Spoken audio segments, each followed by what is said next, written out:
আমাদের প্রিয় নবী হযরত মুহাম্মদ সাল্লাল্লাহু আলাইহি সাল্লাম যখন মেরাজে গেলেন, তখন তিনি দেখতে পেলেন একদল মানুষকে, যে মানুষগুলাকে অনেক বেশি শাস্তি দেওয়া হচ্ছে এবং অনেক বেশি কষ্ট দেওয়া হচ্ছে এবং তাদেরকে খাবার জন্য দেওয়া হচ্ছে তিনাতুল কাবাব, একটা পানি, যে পানিটা জাহান্নামীদের রক্ত এবং পুজবাকা একটা পানি।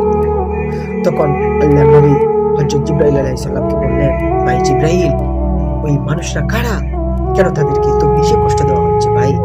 তখন জিবরাইল আলাইহিস সালাম বললেন, হে আল্লাহর নবী, ওরা হচ্ছে আপনার সেই সমস্ত উম্মত যারা দুনিয়াতে থাকা অবস্থায় মাদকদ্রব্য এবং নেশা পানি ওরা সেবন করত, তারা বেশি নেশা পানি এবং মাদকদ্রব্য সেবন করত, তাই তাদেরকে এরকম কষ্ট দেওয়া হচ্ছে। আল্লাহর নবী যখন দুনিয়াতে আসলেন এবং পৃথিবীতে যখন ফিরে আসলেন মেরাজ থেকে, তখন সাহাবায়ে কেরাম যখন এই ঘটনাটা বর্ণনা করতেছিলেন, তখন আল্লাহ নবী বললেন, ওই সমস্ত ব্যক্তিও যদি আল্লাহ তাআলার কাছে যদি মাপ চায়, তাহলে আল্লাহ তাআলা তাদেরকে মাফ করে দিবেন। কারণ আল্লাহ তাআলা বলছেন পবিত্র কোরআনে, তোমরা আমার রহমত থেকে নিরাশ হইও না, তোমরা আমার কাছে খালিস নিয়তে যদি তওবা করো, তাহলে আমি পাহাড় পরিমাণ গুনাহও তোমাদেরকে মাফ করে দেব। সুবহানাল্লাহ, আল্লাহ তাআলা এত বেশি মেহেরবান।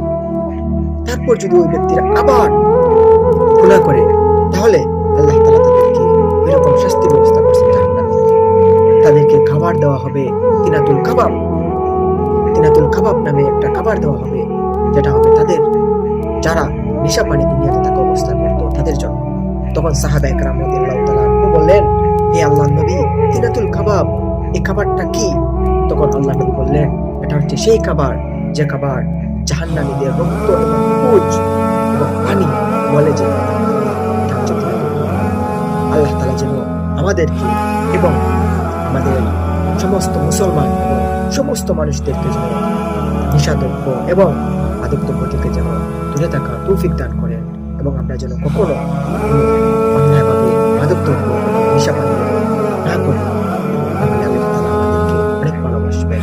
আল্লাহ তাআলা আমাদেরকে ওই সমস্ত খাবার থেকে, ওই সমস্ত শয়তানের ধোঁকা থেকে যেন রক্ষা করেন।